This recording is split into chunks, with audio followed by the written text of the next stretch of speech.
Welcome back to the channel. Thank y'all for hanging with me.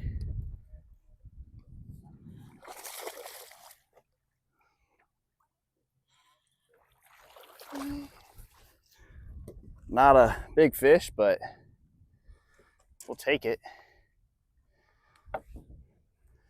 So I'm swimming a worm out here today. Speed worm, Texas rig, 1/4 ounce weight. You know, I think a lot of times when you just fish shallow most of the year, you're going to catch a lot of fish on a worm, obviously, but you're catching a lot of fish this time of year in the post spawn that are guarding fry. So I've talked about them being late spawners. And again, when you just fish shallow and you fish a worm a lot, you don't necessarily always know what the fish are doing. You're just catching fish. But I think this time of year, swimming that worm, keeping that worm up in the water column is going to catch a lot of those fry guarders. I rarely see them.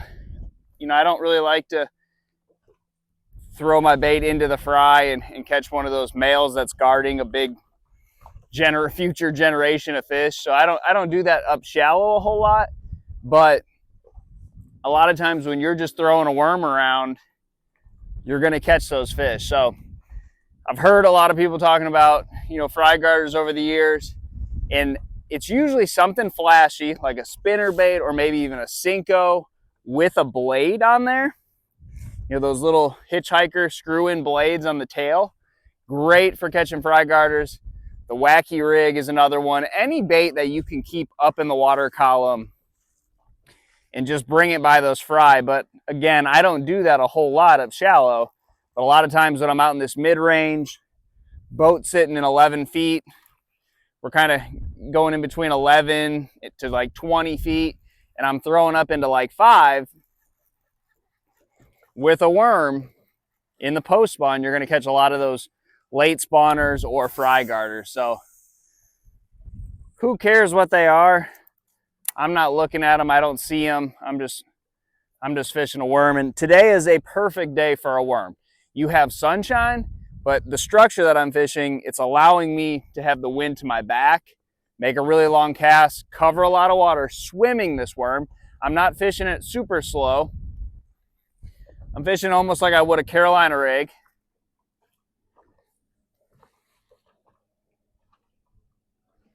You know, some other techniques that would work today, you know, a crankbait for sure. That sun is going to put a lot of those fish down on the bottom. You know, we probably have too much visibility for a swim bait or some of those other baits that just don't look realistic. If I was going to throw a spinner bait today, I'd go with my more natural colors like a silver shiner, that blue glimmer, translucent colored skirt, silver blades, willow leaves, probably a heavier one so it would fall quicker. I could kind of burn it, get it down to the bottom, and then fish it fast. But man, it's really hard for me not to throw a worm when you have hardly any clouds. And I'm just throwing green pumpkin. There's probably some brim that are getting close to spawning on these shallow places.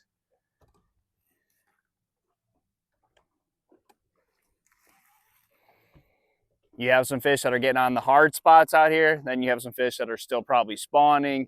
Then you have some that are left over from the spawn guarding fry. But man, this time of year in the post spawn, I can already kind of feel that we're getting into that funk. Some places where I typically can always at least go and get a bite. I fished there today, nothing. On top of that, we've got a lot of tournaments coming up. There's been a ton of fishing pressure on the lake. But the post-spawn funk, I mean, you really can just get a sense for it when it starts to happen, because you go 2 or 3 hours without a bite on spots that you always catch fish, and you fish the entire spot, you start to realize that it's begun. So, you know, those 2.5 pound males, they really do play this time of year. You know, not only in a tournament, but if you're out here fun fishing, you got to have a technique to go and catch some of those 2.5 pound males. The last thing you want to do is, for one, obviously come out here and not catch a bunch of fish. But if you're in a competition and you do catch that 6-pounder, if it's luck, or you just have one spot where you can go catch a 6-pounder, then you got to have those 4 2.5-pounders, or if you're out here fun fishing, you don't want to come out here and just catch one fish all day. So it's very important to not do too much this time of year, but you really do got to keep an open mind, and your techniques can be completely different. I went and fished shade this morning with a frog, didn't have any bites.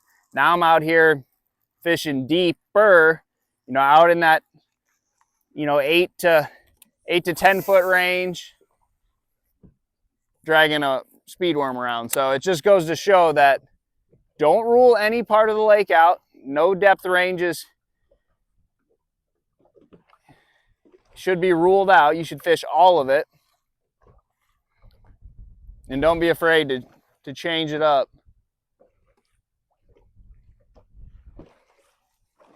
And lower your expectations. You don't need to find one spot that's going to catch, you know, a bunch of 4-pounders off it. You got to go and look for some 2.5s and some 3-pounders, and it's just that time of year, and it's going to be kind of everywhere. And I probably will throw this worm a little bit, and like I'm saying, keep an open mind, pick up a crankbait and fish it around too, because the wind is picking up a little bit. You don't want too much wind for the worm. When I first started here, there was just kind of a ripple, so I'm going to pick up that crankbait. Lots of wind and high sun is probably my favorite conditions for cranking.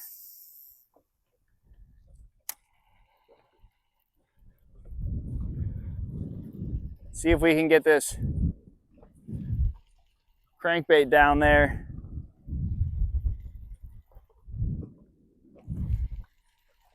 And get a few bites on that. But man, I don't want to sound like a downer when I say you got to lower your expectations, but you just got to be smart. You know, if you have a place where you can go catch a bunch of 2.5-pounders, you know, and it could be like those fry garters, you know, half of the fish in the lake are probably been guarding fry at some point in the last month. So if it's riprap banks with a jig or something like that, or docks where you know there's some fish that are hanging around, find a bait that you can keep up in the water column. If it's swimming it, you know, swimming that jig.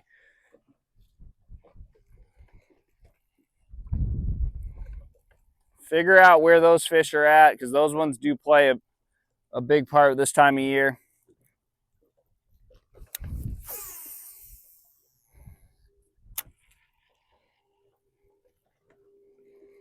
You're not going to just go and get to do what you want. If you love to fish out in 12 feet of water, this is starting to be your time of year. But if you don't, you like fishing shallower. I got one. I can't tell how big it is. It's decent. Yeah, so pick up that crankbait. It's a white bass. Crankbait will catch everything. So hybrid, not one we're looking for, but not a bad sign. Probably means that there's some bait up here. If you just start catching those, then that's usually not a good sign, but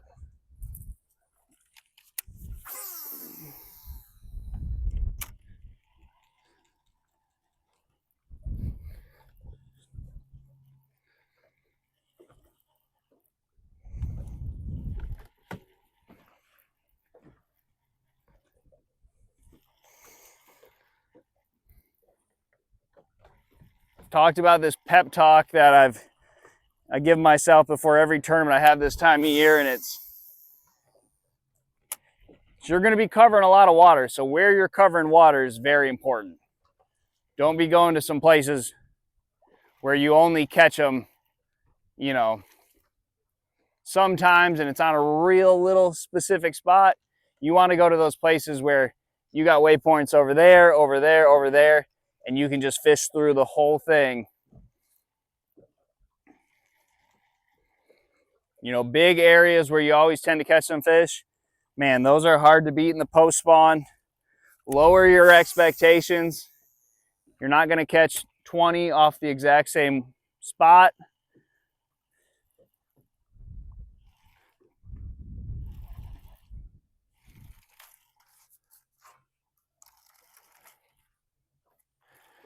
Be smart with the conditions, but don't be afraid to change.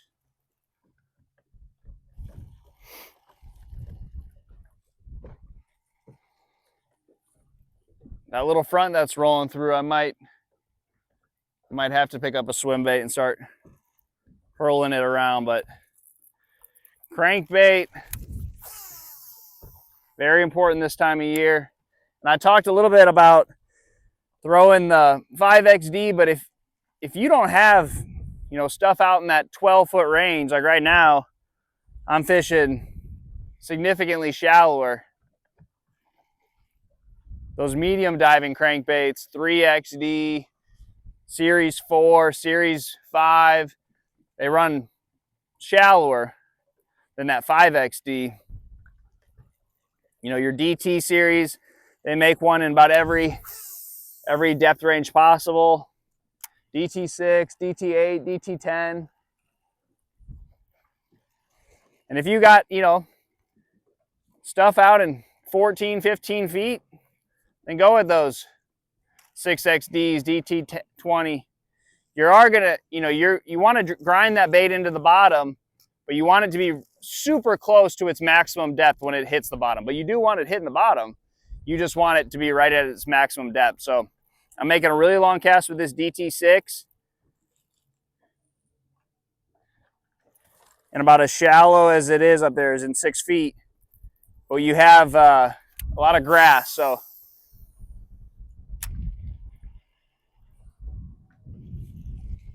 we're in 10 right here.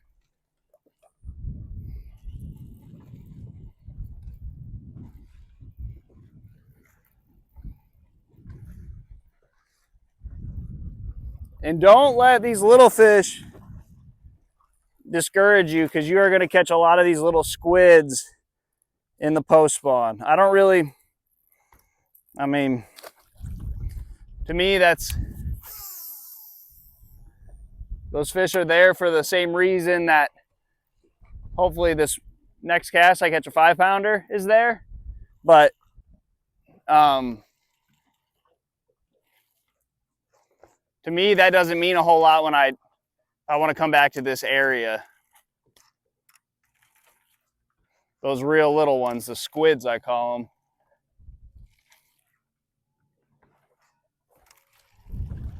And one other thing I'll say about post spawn fishing is there are some areas that are only good in the post spawn, it seems like.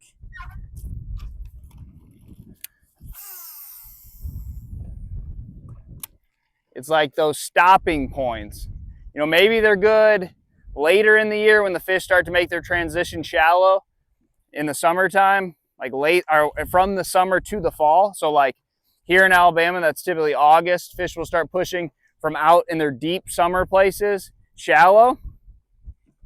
And there's these weird little stopping places that I can't really even explain, just shallow places near deep water that they'll get on. They'll use a lot of those same places this time of year, heading shallow to deep. And then you don't catch anything on those spots the rest of the year. So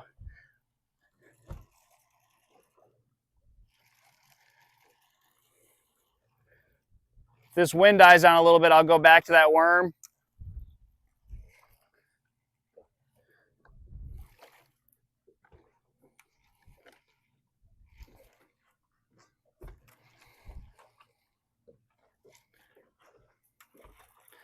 And two things about the wind. I've talked a lot about the wind recently, but it seems like it's been blowing every day for the last like 2 months. I will say this, you either need to be out in the wind, like we are right now. I don't know how well you can tell, but it's plenty of wind. Or you need to be totally out of the wind. And you have two things happening there. So if you have clear water and you have wind, that is going to fire that up probably better than any type of condition. as long as you're using a bait that suits how much sun is penetrating. So we have almost full sun, so I want a bait down on the bottom. This wind is going to make this bite better. Obviously, it's a pain to fish, but I'm going to get more bites on a day like today. And the same thing goes for when you are completely out of the wind, not saying that you can't catch fish on those spots when there's no wind, but those spots, the ones that are completely out of the wind, are going to be the best that they ever are. So you got to kind of play with the depths. At a certain point, if it's super shallow, wind blowing on it, it's not good. Dirty water, wind blowing on it, it's not good. So that's something you just got to kind of play with, and that varies by water clarity and lake. This lake has good water clarity, so more wind the better, as long as I'm not fishing in like a couple feet of water. Another, I got one, I don't know how big it is. But fishing the conditions feels decent. Fishing the conditions, I think it's another hybrid. I don't think it's a largemouth. It's a hybrid. Shad spawn, this is another indicator of the shad spawn, is when you'll have these, you know, up shallow. They're typically going to be out. But when you have shad up in, lots of shad up shallow, those things will be right there. They could be on a cypress tree with the largemouth.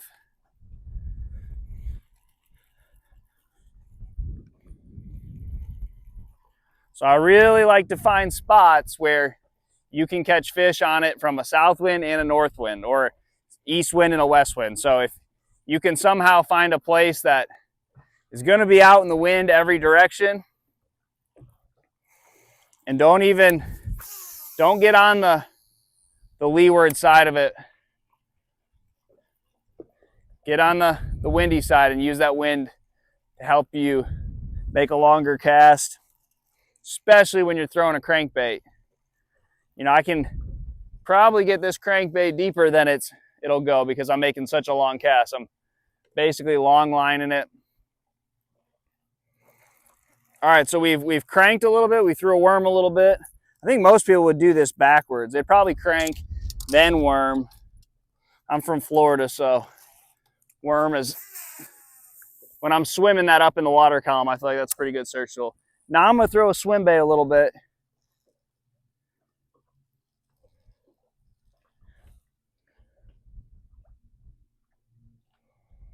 Because it's getting cloudy. You got a little storm rolling through.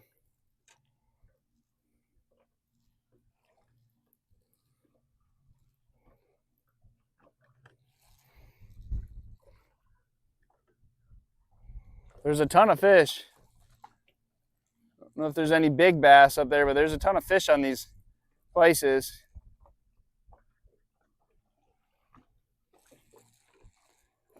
I feel like anytime I find those white bass up real shallow, that's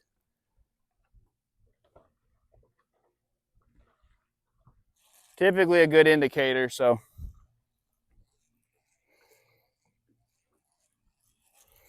and remember, when you're in the post spawn, even if you are fishing shallow, I still think it's important to keep that boat out a little bit deep, a little bit deeper rather, because you know, a lot of those fish, if you're fishing any type of contour change, you know, from where my bait is landing to where the boat's sitting is about a 5-foot depth change.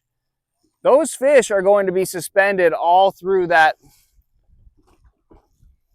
those depths. They're not all going to be up there in 5. There might be some up there in 5, but if you're just up there throwing at the fish that are in 5 feet of water, you're missing a lot of fish that have come out here. Because what fish do, when they spawn, they don't trace along the bottom like they do when they come in. They just swim straight out. So if they're up in spawning in 3 feet of water, when they swim straight out, they're going to be, and they get out into 10 feet, you know, they're going to be suspended off the bottom 4 or 5 feet, 6 feet. So you have a day like today with clouds, you're going to have a lot of fish that are suspending off these off this structure, off this contour chain. So don't get your boat right up in shallow. Get out here a little bit deeper. You're going to get a few more bites that way. Try these baits in the post spawn, guys. Use that wind to your advantage. Good luck to you, and I'll see you on the water.